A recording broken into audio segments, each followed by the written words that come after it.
നമ്മുടെ ഫ്രൂട്ട് പ്ലാന്റ്സിന്റെ ഗ്രോത്തിന് വേണ്ടി ഇപ്പൊ നഴ്സറിക്കാരായാലും ഓൺലൈൻ സെല്ലേഴ്സ് ആയാലും കൂടുതൽ റെക്കമെൻഡ് ചെയ്യുന്ന ഒരു സാധനമാണ് മൈക്രോ ന്യൂട്രിയൻസ്. അതിൽ അടങ്ങിയിരിക്കുന്നത് zinc, boron, copper, nickel, manganese etcetera. അത് അഗ്രോ സ്റ്റോഴ്സിൽ അവൈലബിൾ ആയിട്ടുള്ളതോ കെമിക്കൽ ഫോമിലാണ്. ഇത് യൂസ് ചെയ്യണതിന് അളവുണ്ട്, രീതിയുണ്ട്, ടൈമിംഗ് ഉണ്ട്, എല്ലാം ഉണ്ട്. ഇതൊരു സപ്ലിമെന്റ് ആയിട്ടാണ് വർക്ക് ചെയ്യണത്. ഇത് കെമിക്കൽ ആയതുകൊണ്ട് തന്നെ ഇത് നമുക്ക് ഡയറക്ട്ലി ചെടികളിലേക്ക് അപ്ലൈ ചെയ്യലാണ് ചെയ്യാറ്. ഒന്നില്ലെങ്കിൽ ലീഫിലേക്ക് അടിച്ചു കൊടുക്കുക, അല്ലെങ്കിൽ മണ്ണിലിട്ട് ഒഴിച്ചു കൊടുക്കുക എന്നുള്ളതാണ്. പക്ഷേ ഇത് കെമിക്കൽ ആയതുകൊണ്ട് തന്നെ മണ്ണിൽ നമ്മളിത് ഒഴിച്ചു കൊടുക്കുമ്പോൾ അതിലെ മൈക്രോബിയൽ ആക്ടിവിറ്റീസ് നമ്മൾ സ്ഥിരമായിട്ട് യൂസ് ചെയ്യുമ്പോൾ ആ മൈക്രോബിയൽ ആക്ടിവിറ്റീസ് അവിടെ നടക്കാതെയാവും, കെമിക്കൽ ആയതുകൊണ്ട് തന്നെ.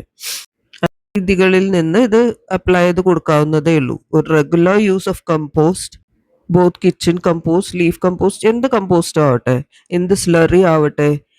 ഞാൻ വെജിറ്റേറിയൻ സ്ലറി വേറെ, മീറ്റ് സ്ലറി വേറെയാണ് ഉണ്ടാക്കാറ്. കാൽഷ്യത്തിന് സപ്ലിമെന്റ് ആയിട്ട് നമ്മൾ മുട്ടത്തോണ്ട് ഉപയോഗിച്ചുണ്ടാക്കുന്ന ആ ഒരു സൊല്യൂഷൻ. പിന്നെ ഇത് കമ്പോസ്റ്റ് സ്ലറി, കമ്പോസ്റ്റ് അതിന് വെർമി കമ്പോസ്റ്റിൽ നിന്നുണ്ടാവുന്ന ചാണകം, പിന്നെ കോഴിവളം, ഗോമൂത്രം, ഇതെല്ലാം ലോവർ കോസ്റ്റിലും ഈസിലി അവൈലബിളും സോയിലിനെ നശിപ്പിക്കാത്തതും ആയ ഫെർട്ടിലൈസേഴ്സ് ആണ്. ഇത് നമ്മൾ സോയിലിലേക്ക് അപ്ലൈ ചെയ്യുമ്പോൾ ഇതിൽ മൈക്രോബിയൽ ആക്ടിവിറ്റീസ് നടന്നിട്ട് അത് ബ്രേക്ക് ഡൗൺ ചെയ്ത് മൈക്രോ ന്യൂട്രിയൻസ് ആയിട്ടും മാക്രോ ന്യൂട്രിയൻസ് ആയിട്ടും മറ്റ് കാൽഷ്യം, മഗ്നീഷ്യം എല്ലാ സബ്സ്റ്റൻസസും സോയിലിൽ അവൈലബിൾ ആകുകയും ഇത് റെഗുലർ ബേസിസിൽ പ്ലാന്റ്സിന് എടുക്കാൻ കഴിയുകയും ചെയ്യും. ഈ വലിയ ഫ്രൂട്ട് പ്ലാന്റ്സ് എന്ന് പറഞ്ഞാൽ പെട്ടെന്ന് ഇത്തരം ഐറ്റംസ് നമ്മൾ കൊണ്ടുപോയിട്ട് പെട്ടെന്ന് ചീത്തയാവുന്ന ഒരു അല്ലെങ്കിൽ നശിഞ്ഞു പോകുന്ന ഒരു മരമായിരിക്കില്ല. അത് വലിയ മരമാണെന്നുണ്ടെങ്കിൽ നശിക്കാൻ സമയം എടുക്കുമല്ലോ. അപ്പൊ നമുക്ക് മനസ്സിലാവും, നമുക്ക് അതിനുള്ള ട്രീറ്റ്മെന്റ് ചെയ്യുകയും ചെയ്യാം. അല്ലാതെ ഈ കെമിക്കൽ ഫെർട്ടിലൈസേഴ്സ് വാങ്ങിച്ചിട്ട് നമ്മൾ സോയിലിൽ അപ്ലൈ ചെയ്യുമ്പോൾ ഇത് നമ്മൾ സ്ഥിരമായിട്ട് അപ്ലൈ ചെയ്തുകൊണ്ടിരിക്കേണ്ട അവസ്ഥ വരും. അത് ഗാർഡനിങ് ഭയങ്കര കോസ്റ്റ്ലി ആക്കുകയും ചെയ്യും.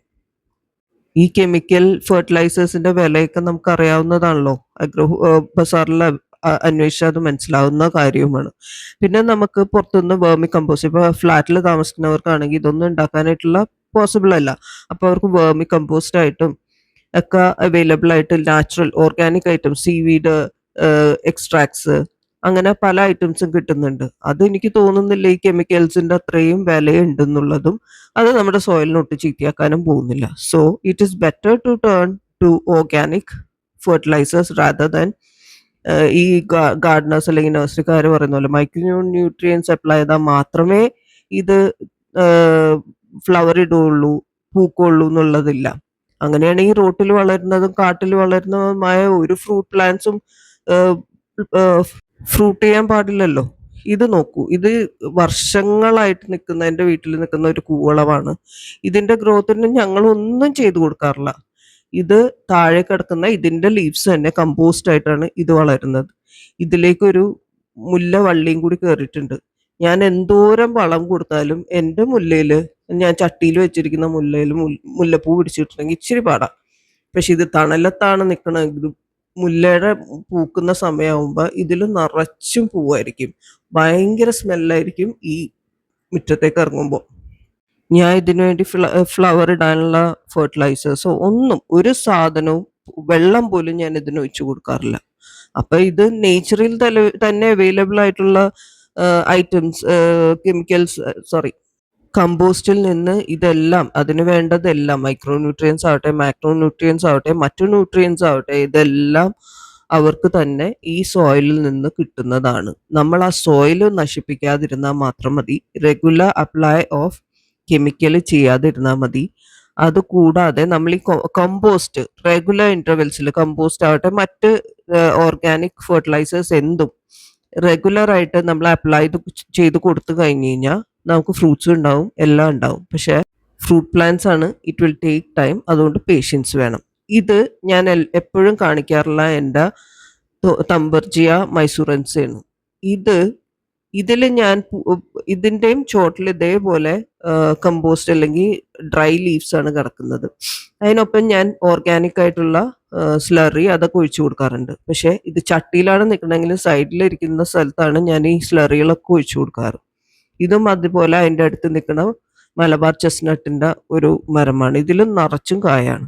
പിന്നെ ഞാൻ ഫ്രൂട്ട് ചെയ്യാനായിട്ട് യൂസ് ചെയ്യുന്ന ഒരു ടെക്നിക്ക് എന്ന് വെച്ച് കഴിഞ്ഞാൽ ഇതിന് 2-3 ദിവസം വെള്ളം കൊടുക്കൂല. വെള്ളം കൊടുക്കാതെ സ്ട്രെസ് കൊടുക്കുമ്പോൾ ഇവർ വിചാരിക്കും ഇവർ ചാവറായി. സോ നെക്സ്റ്റ് ജനറേഷന് ക്രിയേറ്റ് ചെയ്യാനായിട്ട് അവർ ഫ്രൂട്ട് ചെയ്യാൻ തുടങ്ങും. അങ്ങനത്തെ ആ ഒരു ടെക്നിക്കും ഫ്രൂട്ട് പ്ലാന്റ്സിൽ വർക്ക് ചെയ്യാറുണ്ട്. ട്രൈ ചെയ്ത് നോക്കിയവർക്ക് മനസ്സിലായിട്ടുണ്ടാവും അത്. നാരകത്തിൽ ശരിക്കും വർക്ക് ചെയ്യണ ഒരു ടെക്നിക്കാണത്. നാരകത്തിൽ ഗ്രോത്ത് ഇല്ലേ, വെള്ളം ഒഴിക്കാതെ ഒരു 2-3 ദിവസം 4-5 ദിവസം വെച്ച് നോക്കിക്കോ. അത് കഴിയുമ്പോഴത്തേക്കും അതിൽ ലീവ്സ് വരാൻ തുടങ്ങും. ലീവ്സിൻ്റെ ഒപ്പം തന്നെ ഫ്ലവേഴ്സും വരാൻ തുടങ്ങും. ഫ്രൂട്ട് ആവുകയും ചെയ്യും. ഫ്രൂട്ട് ആയി കഴിയുമ്പോൾ പിന്നെ വെള്ളം ഒഴിക്കുക. അതേ ഉള്ളൂ നമുക്കതിൽ ചെയ്യാം. പിന്നെ ചാരം അപ്ലൈ ചെയ്യുന്നത് വളരെ നല്ലതാണ്. പുക കൊടുക്കുന്നത് നല്ലതാണ്. ഈ പ്ലാന്റിൻ്റെ ക്ഷീണം കണ്ടാൽ മനസ്സിലാവും. ഞാൻ അതിൽ വെള്ളം ഒഴിച്ചിട്ട് കുറച്ച് ദിവസമായി. അങ്ങനെ ചെയ്തിട്ടാണ് ഞാൻ ഈ മുസമ്പി, മിക്കവാറും മുസമ്പി കായ്ക്കുന്നത് ആ രീതിക്ക്. വെള്ളം ഒഴിച്ചാൽ അത് ഒരിക്കലും നന്നായിട്ട് വളരൂല. ഈ നാരകത്തിന് പ്രത്യേകിച്ച് വെള്ളം അതിന് ഇഷ്ടമല്ല. എൻ്റെ കയ്യിൽ പലതരം നാരകമുണ്ട്. ഇത് ഒരു മാൻഡ്രിൻ ആണ്. മിറാക്കിൾ ഫാം ഹൗസിൽ നിന്ന് വാങ്ങിച്ച മാൻഡ്രിൻ ആണ്. കുറച്ച് നാളായതാണ്. ഇത്ര നാൾ ഷെയ്ഡിലായതാരണം കൊണ്ട് ഇപ്പം വെയിലത്തേക്ക് എടുത്ത് വെച്ച് വെള്ളം ഒഴിക്കാതിരുന്നപ്പോൾ എനിക്ക് തോന്നുന്നു അത് ഫ്ലവർ ചെയ്യാനായി എന്ന്. അങ്ങനെ ഒരു സൈൻ അതിനകത്ത് കാണുന്നുണ്ട്. ഇപ്പോൾ വെള്ളം ഒഴിക്കലൊക്കെ ഭയങ്കര കുറവാണ്. ചൂടും കൂടുതലാണല്ലോ. അപ്പോൾ അതും കൂടി ആകുമ്പോഴത്തേക്കും സ്ട്രെസ്ഡ് ആകുമ്പോൾ ദേ മേ സ്റ്റാർട്ട് ഫ്ലവറിങ്. അതിനുള്ള പരീക്ഷണത്തിലാണ് ഞാൻ. മാൻഡ്രിനിൽ ഞാനിത് ആദ്യമായിട്ടാണ് ട്രൈ ചെയ്യണത്. പക്ഷെ മുസമ്പിയിൽ അത് വർക്കൗട്ട് ആയ ഒരു കാര്യമാണ്. ഇതും അതേപോലെ തന്നെ. ഇത് ഞാൻ മോട്ടറിൽ നിന്ന് വെള്ളം വീഴുന്നിടത്താണ് വെച്ചിരുന്നത്, ഈ തുമ്പർജയ മൈസൂറൻസ. അപ്പോൾ എപ്പോഴും മോട്ടർ അടിക്കുമ്പോൾ വെള്ളം വീഴുന്ന കാരണം ഇതിന് ഭയങ്കര ഗ്രോത്ത് ആയിരുന്നു. പിന്നെ ഞാൻ ആ മോട്ടറിന്റെ എൻട്രൻസും, അതായത് വെള്ളം വീഴുന്ന ആ ഒരു സംഭവം മാറ്റി കൊടുത്തപ്പോഴത്തേക്കും അത് ഡ്രൈ ആയി. അതിന്റെ ലീവ്സ് കൊഴിയാൻ തുടങ്ങി. അതിന്റെ സ്റ്റെംസ് ചെറുതായിട്ട് ഉണങ്ങാൻ തുടങ്ങി. അപ്പം അത് പൂടാനും തുടങ്ങി. ഇപ്പൊ 2-3 കൊല അതിനകത്തുണ്ട്. ഇത് ഫസ്റ്റ് ടൈമാണ്. 3 കൊല തന്നെ ധാരാളമാണ്. അതേപോലെ തന്നെ ഈ സപ്പോട്ട എൻ്റെ ഗാർഡനിൽ കുറേ നാളായിട്ടുള്ളതാണ്. ഇതിന് ഞാൻ ഒന്നും കൊടുക്കാറില്ല. ഉള്ളി കമ്പോസ്റ്റ് മാത്രമേ ഞാൻ കൊടുക്കാറുള്ളൂ. കമ്പോസ്റ്റ് ആൻഡ് സ്ലറി ആഴ്ചയിൽ ഒരു പ്രാവശ്യം ഞാൻ സ്ഥിരമായിട്ട് കൊടുക്കും. ഇന്നേ വരെ മൈക്രോ ന്യൂട്രിയൻസോ മാക്രോ ന്യൂട്രിയൻസോ കെമിക്കൽസോ ഒന്നും യൂസ് ചെയ്യാത്തൊരു ചെടിയാണ്. ഇതൊന്നും വിശ്വസിക്കാൻ പറ്റുന്നില്ലേ? ഗൂഗിളിൽ സെർച്ച് ചെയ്ത് നോക്കൂ. അതിലെല്ലാം ക്ലിയർ കട്ടായിട്ട് എഴുതിയിട്ടുണ്ട് എന്തൊക്കെ മൈക്രോ ന്യൂട്രിയൻസ് ആണ് കമ്പോസ്റ്റിൽ അവൈലബിൾ ആയിട്ടുള്ളതെന്ന്.